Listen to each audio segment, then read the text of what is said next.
ಎಲ್ಲರಿಗೂ ನಮಸ್ಕಾರ ಸ್ನೇಹಿತರೆ, ಟಾಪ್ ಕನ್ನಡ ಚಾನಲ್ಗೆ ಸ್ವಾಗತ.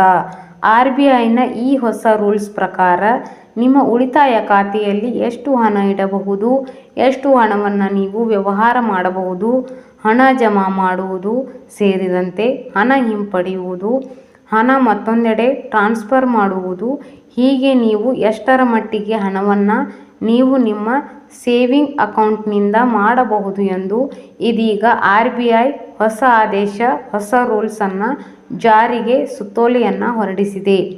ನೀವೇನಾದರೂ ಸ್ವಲ್ಪ ಯಾಮಾರಿದರೆ ನಿಮ್ಮ ಅಕೌಂಟ್ಗೆ ಅಧಿಕೃತವಾಗಿ ಆದಾಯ ತೆರಿಗೆ ಅಧಿಕಾರಿಗಳು ಕಣ್ಣಿಡಬಹುದು.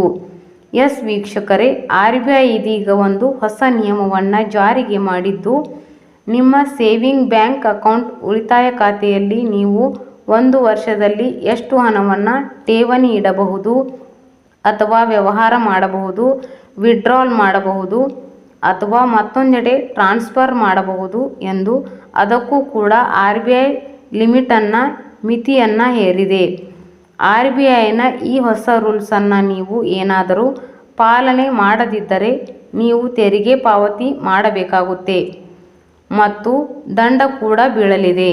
ಏನಿದು ಹೊಸ ರೂಲ್ಸ್ ಅಂತ ನೋಡೋದಾದರೆ, ಆದಾಯ ತೆರಿಗೆ ಅಧಿಕಾರಿಗಳ ಪರಿಶೀಲನೆಯನ್ನು ತಪ್ಪಿಸಲು ಒಂದು ಹಣಕಾಸು ವರ್ಷದಲ್ಲಿ ನಿಮ್ಮ ಬ್ಯಾಂಕ್ ಉಳಿತಾಯ ಖಾತೆಯಿಂದ ಎಷ್ಟು ಹಣ ಠೇವಣಿ ಮಾಡಬಹುದು ಮತ್ತು ಎಷ್ಟು ಹಣವನ್ನು ಹಿಂಪಡೆಯಬಹುದು ಎಂದು ಬಹುತೇಕ ಎಲ್ರಿಗೂ ಗೊತ್ತಿಲ್ಲ.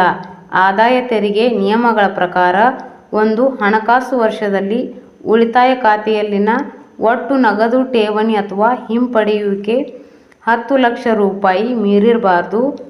ಎಸ್ ವೀಕ್ಷಕರೇ, ಮುಖ್ಯವಾಗಿ ಸೇವಿಂಗ್ ಅಕೌಂಟ್ನಲ್ಲಿ ಹಣವನ್ನು ಇಡುವುದು ಅಥವಾ ಹೊರ ತೆಗೆಯುವುದರ ಕೆಲ ಪ್ರಮುಖ ಅಂಶಗಳನ್ನು ತಿಳಿದುಕೊಳ್ಳಬೇಕಾಗುತ್ತದೆ.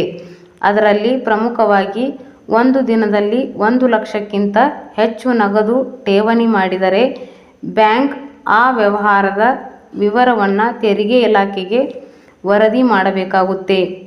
ಅಲ್ಲದೆ 50,000ಕ್ಕಿಂತ ಹೆಚ್ಚಿನ ಠೇವಣಿ ಮಾಡಲು ಪ್ಯಾನ್ ಕಾರ್ಡ್ ಕಡ್ಡಾಯವಾಗಿದ್ದು, ನಿಮಗೆಲ್ಲ ಗೊತ್ತೇ ಇದೆ. ವಾರ್ಷಿಕವಾಗಿ 10 ಲಕ್ಷಕ್ಕಿಂತ ಹೆಚ್ಚಿನ ಠೇವಣಿ ಮಾಡುವುದಾದರೆ ಬ್ಯಾಂಕ್ ನಿಮ್ಮ ವಿವರಗಳನ್ನು ತೆರಿಗೆ ಇಲಾಖೆಗೆ ವರದಿ ಮಾಡುತ್ತೆ.